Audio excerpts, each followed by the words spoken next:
সূরা আল ফালাক। বিসমিল্লাহির রহমানির রহিম। রহমান রহিম আল্লাহ তাআলার নামে। কুল আউযু বিরাব্বিল ফালাক।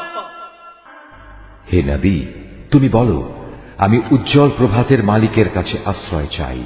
মিন শাররি মা খালাক।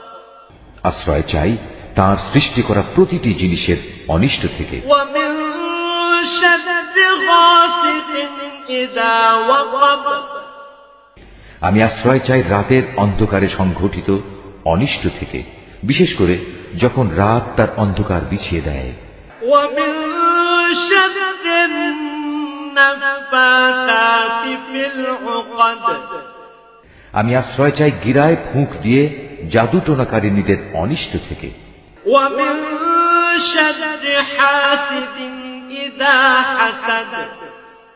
হিংসুক ব্যক্তির সব ধরনের হিংসার অনিষ্ট থেকেও আমি তোমার আশ্রয় চাই, হিংসুক ব্যক্তি থেকেও যখন সে তার হিংসায় জ্বলে ওঠে।